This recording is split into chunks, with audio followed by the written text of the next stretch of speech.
Irmão Branham, em sua grande campanha em Los Angeles, no Templo Carroll, soubemos que o Senhor Jesus Cristo trabalha com o Senhor de um modo especial.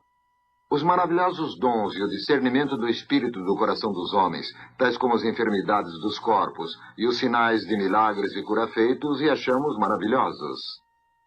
Estamos interessados, irmão Branham, em ouvir mais desse ministério especial que Deus lhe tem dado. Pois bem, irmão Cobb, vamos pelo princípio. Eu nasci no leste de Kentucky, numa pequena velha cabana perto de Burttsville. Na manhã de meu nascimento, foi dito pelos meus pais que uma luz entrou no quarto e pendia sobre mim.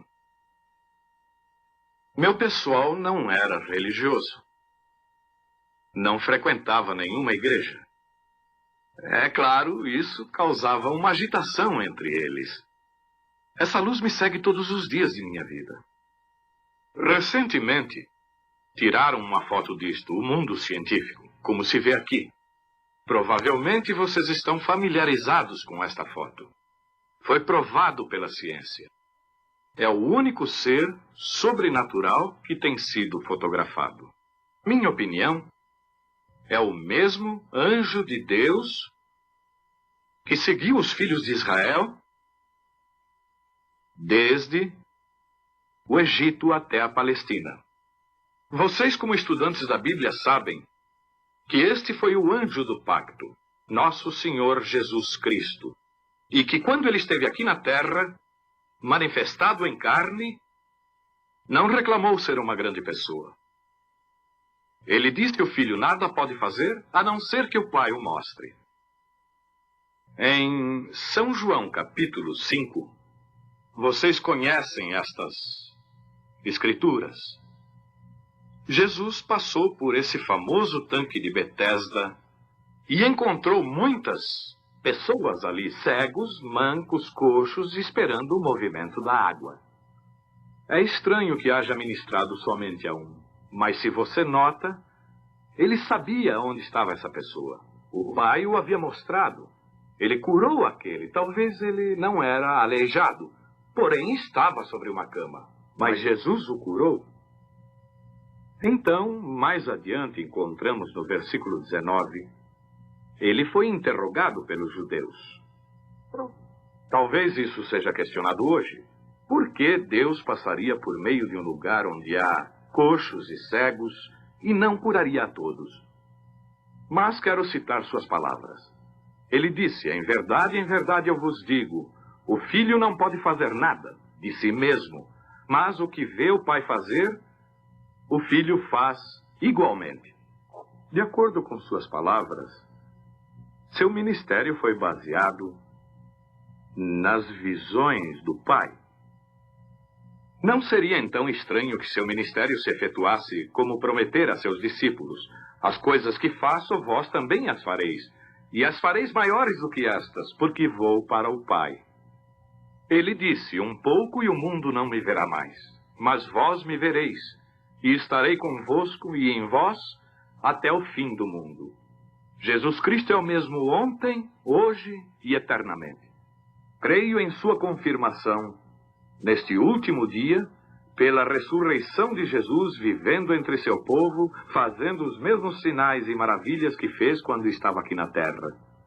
Com a idade de 7 anos, nós mudamos de Kentucky para Indiana, um pouco acima de onde vivemos. Nós tínhamos a água num poço destinado ao público que ficava atrás, num lugar campestre. Numa bela tarde de setembro, eu vinha do poço com um pouco de água. Ali havia uma árvore que ficava na metade do caminho entre o poço e minha casa. Passando por ali, havia um redemoinho na árvore, o que chamamos aqui de torvelinho. Não era raro ver isso nesse tempo do ano nesta parte do país, porém o redemoinho se manteve na árvore. Eu parei para ver o que era. E uma voz me falou dizendo não. Nunca fumes ou bebas ou contamines teu corpo de forma alguma, porque haverá uma obra para fazeres quando tiveres mais idade. Assustado? Essa não é nem a palavra adequada. Corri depressa para casa e disse, para minha mãe que um homem me havia falado de uma árvore. Ela achou que eu estava nervoso e me colocou na cama. Mas desde então, as visões começaram a me sobrevir. Quando isso vem sobre mim, produz uma visão. Estou em capacidade para dizer às pessoas o que elas devem fazer na vida e os pecados que estão ocultos em suas vidas. Com a idade de 37 anos, uma noite eu estava orando no quarto. Quando me levantei, observei que havia uma luz no chão. E ao olhar para ver de onde vinha, vi que vinha de cima. A coluna de fogo pendia em cima. Estava projetando a luz no piso e eu ouvi alguém andando. Olhei através do quarto e dessa luz vinha um homem. Em figura humana pesava como que 90 quilos. Tinha cabelo sobre os ombros, cor de oliva. Estava descalço. Por certo, eu estava temeroso. E ele me disse, não temas. Ao ouvir sua voz, eu soube que era a mesma voz que sempre havia falado comigo, mas era a primeira vez que o via em forma humana. E me disse, eu sou enviado por Deus para dizer-te que deves orar pelas pessoas doentes. Maravilhas e grandes sinais seguirão teu ministério, e tu orarás por reis, monarcas e demais. E eu disse que era um homem pobre e que não tinha educação e não seria capaz de fazer essa obra. Ele disse que como a Moisés foram dados 2 sinais para a confirmação de seu ministério, a mim seriam dados 2 também, um para orar pelos enfermos, milagres, e o outro para conhecer os segredos dos corações. Eu lhe disse que havia estado orando, e as pessoas diziam que esse era o ministério do diabo. Ele me citou várias escrituras, tais como quando Felipe encontrou a Natanael, e Natanael veio a Jesus, e Jesus lhe disse onde ele havia estado quando Felipe o encontrou debaixo da árvore. E muitas outras escrituras, tais como a mulher no poço. E foi revelado seus pecados quando Jesus lhe disse que ela teve 5 maridos. Ela correu para a cidade e disse, este é o Cristo. Ele me citou outras escrituras. Então eu lhe disse que iria. Ele me deu a certeza de que estaria comigo sempre.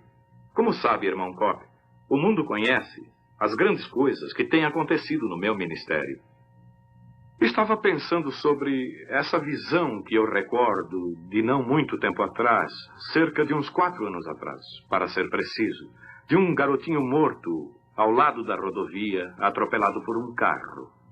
E deveria ser levantado dos mortos. Bem, eu profetizei isto através dos Estados Unidos e do Canadá. Estava escrito em milhares de bíblias isto que ia suceder. Certo dia estávamos em campanhas nos países escandinavos, vindo da Finlândia, de Kuopio. Havia um grupo de pessoas na rodovia, todas elas inclinadas e olhando para o chão. Saímos para ver, ali estava o garotinho. Exatamente como me havia sido mostrado. Eu disse, irmão Moore, olhe em sua Bíblia e veja se essa não é a cena. Ele disse sim. Eu me ajoelhei e pedi ao Senhor Jesus para confirmar sua palavra quando me havia mostrado o que aconteceria. O garotinho voltou à vida por nosso Senhor Jesus. Ele está vivo e sadio hoje. Irmão Kopp, essas são as poucas coisas que o Senhor Jesus está fazendo hoje nesse ministério que me tem dado. A minha humilde opinião é que isto é para confirmar sua palavra. As coisas que ele prometeu que sucederia nesse dia, estamos vendo acontecer hoje. Agora, a respeito da campanha em Israel, irmão Kopp, estarei muito feliz em servir ao Senhor em Israel. Eu creio que o meu ministério será muito efetivo aos judeus, porque as Escrituras dizem, os judeus buscam sinais e os gregos sabedoria. Cremos que muitos judeus e outros na Terra Santa chegarão a crer que o Senhor Jesus Cristo é o Messias, quando virem um cristão cumprindo a profecia de Joel do Antigo Testamento. Sim, irmão Kopp.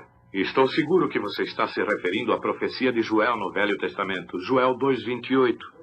Como ele profetizou, dizendo que nos últimos dias ele derramaria de seu espírito sobre toda a carne, os filhos e as filhas profetizariam, os velhos